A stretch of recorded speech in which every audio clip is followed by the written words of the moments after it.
Hello, Elvenar players. Hello. This is Rike And Timon from the Elvenar team, and we are doing another Q&A session in this beautiful new setup. It's also about our new chapter we just released. It's the elementals. Yes. They are like shapeless beings, and only the masks give them the power to transform into like elven or human beings or buildings, structures, whatever, like the ones you can see here. Yeah, there's only one more expansion now.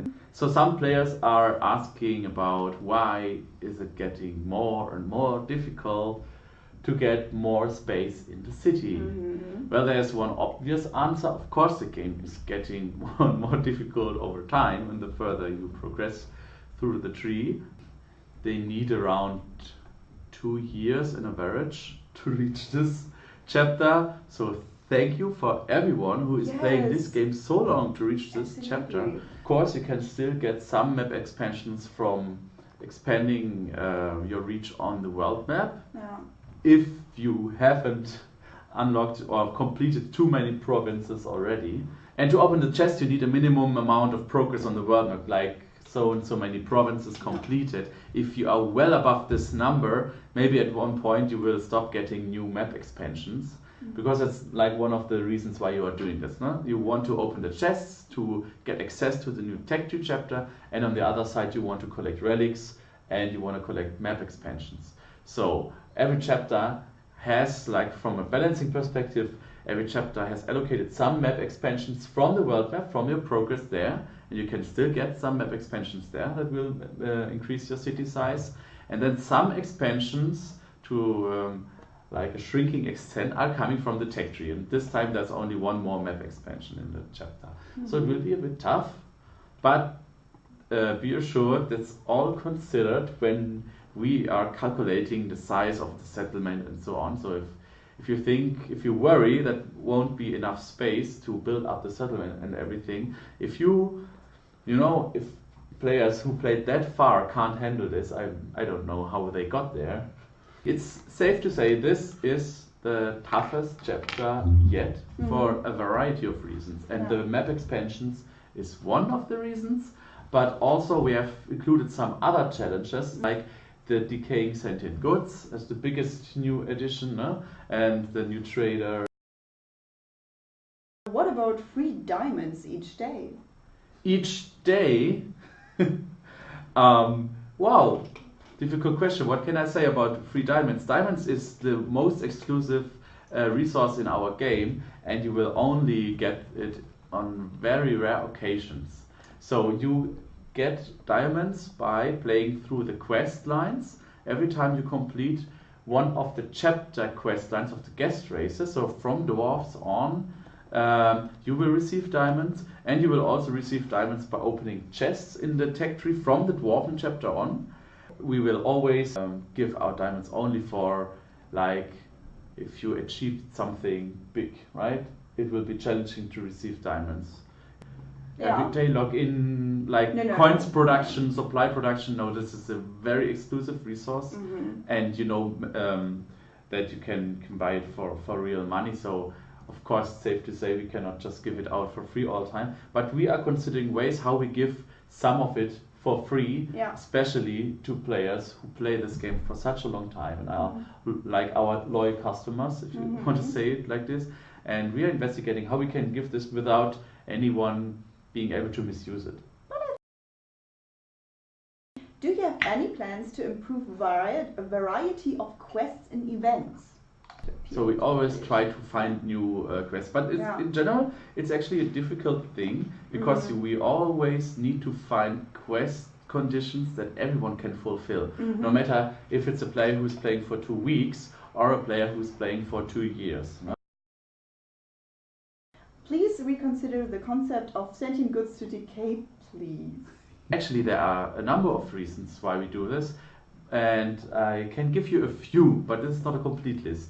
But considering from story view, for instance, sentient goods decay because they are like something living, so it makes sense that they die. Also from a perspective that you produce them using the sentient seed, the divine seeds, who decay. So from a story perspective, it makes sense that they are not living forever. Then there is the balancing perspective, which is also going back to what they are made of. They are made of the divine seeds and some basic goods. So from calculations wise, from balancing perspective, it makes also sense that they decay because the seeds decay. So they are made of something that decays, so they also need to decay somehow. And then of course there's the game design perspective that says we are actually trying to come up with something that is more challenging than we had before with the goods.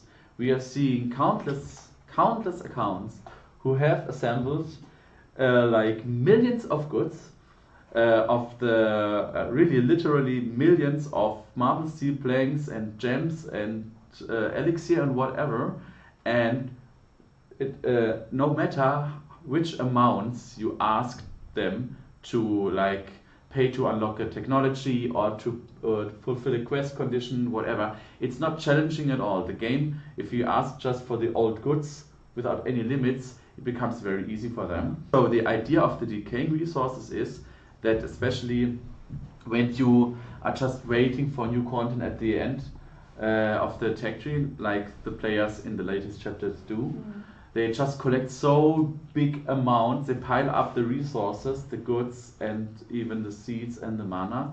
And we are now seeing that with mana and seeds, they can still pile up some of the resources, and when the new chapter starts, they have a bit of a head start.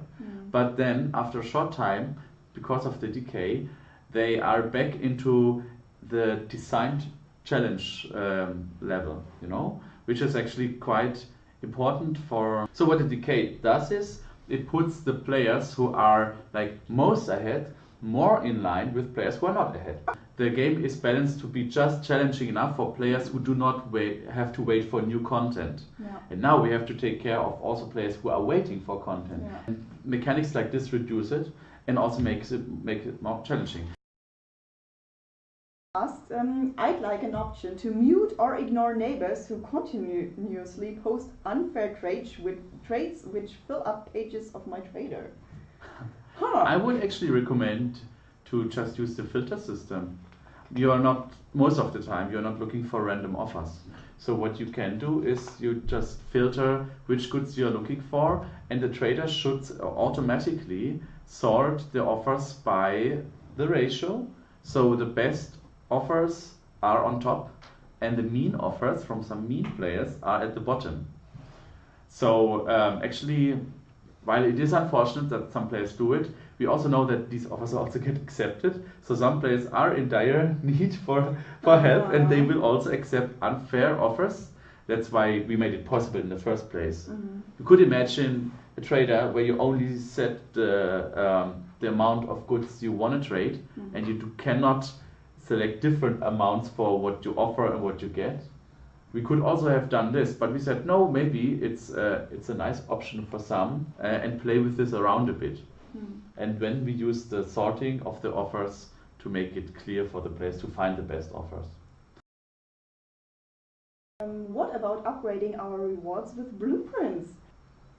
We talked about this a while ago, that we are planning to make the blueprints also usable in event buildings, for instance, and I promise we will do something there. No date. But we will do it. There is just so much to do, and we need a lot of time just to prioritize when we will do what. We know we need the blueprints to be better than they are currently, and there is no question that we will fix this. But the question is, when can we do it? Should we do it before we launch the mobile version? Should we do it before the mobile version supports our events? Should we do it before we launch the element builds? There are so many important topics if you think about it. Thank you for listening. Thank you for watching. If you have additional questions, don't give up. You can still post them in the thread, or just go to the forums and discuss it there with the other players and with the community managers. And we will see this feedback. and we'll try to answer it maybe in the next Q&A. Yeah. Let's see. Yeah. So see you next time and keep on playing.